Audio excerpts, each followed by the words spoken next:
What if I told you that a police officer responded to a 911 call and was never seen again? That the woman who made the call was real. Her voice was recorded, logged, and traced.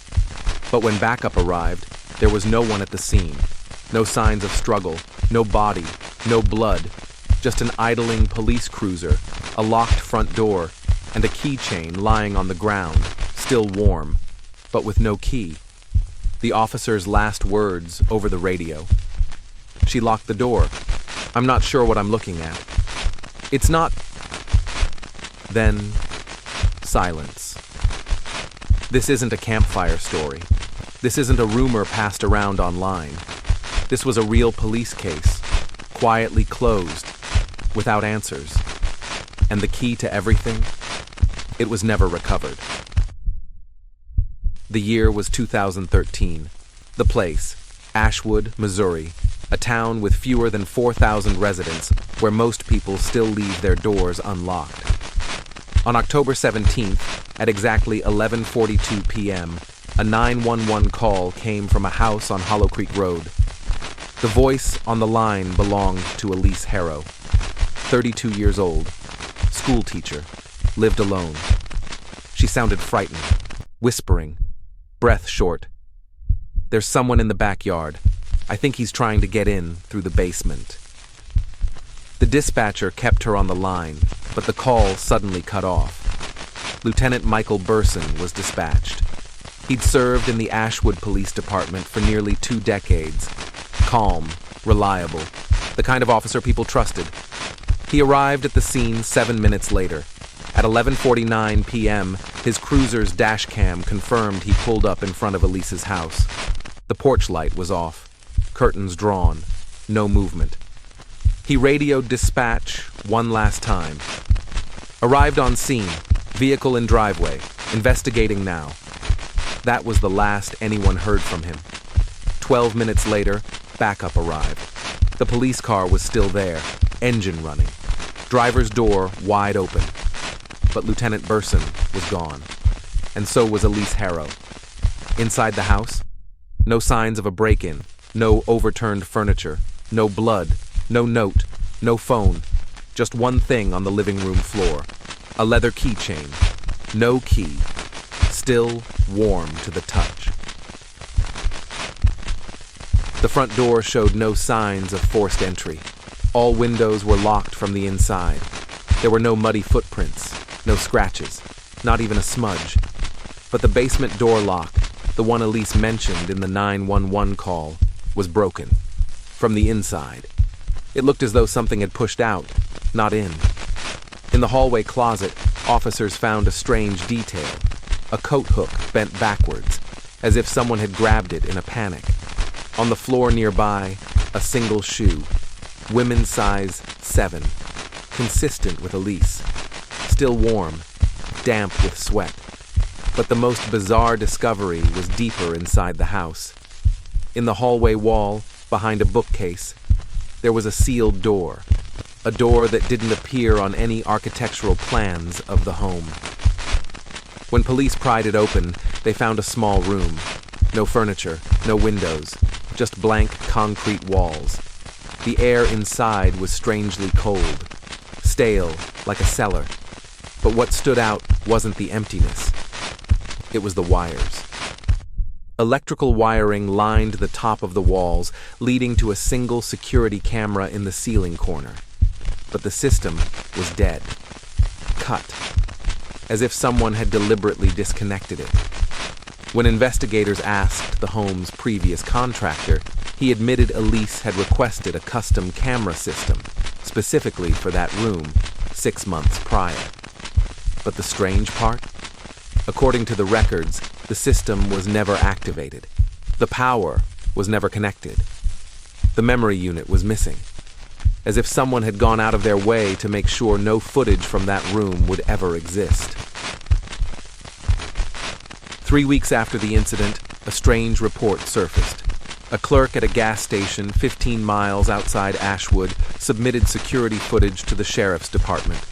It showed a man standing motionless outside the station door at 2:13 a.m. He was wearing a police uniform, No movement, no gestures, just standing. For nearly 58 minutes. He didn't try to enter, didn't speak. He simply stared at the glass door.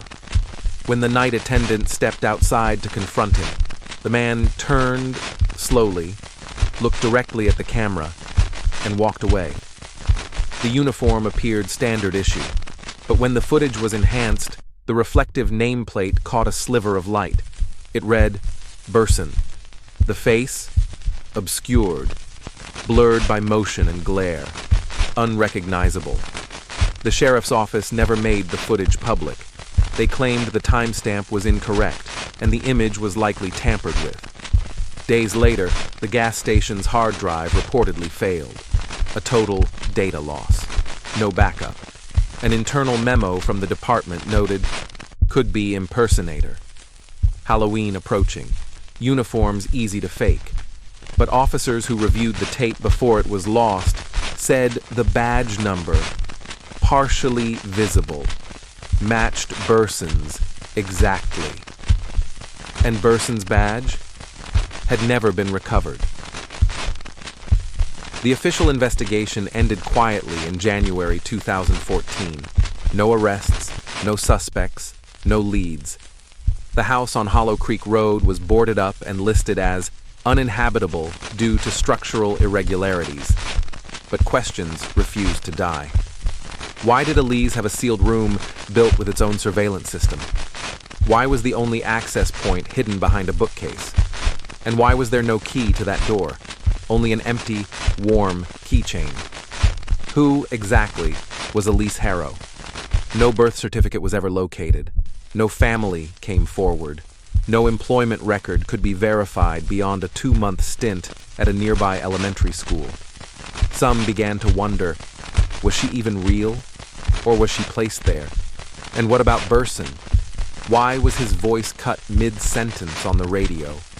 Why did his badge reappear on a man outside a gas station weeks later, only for the footage to vanish?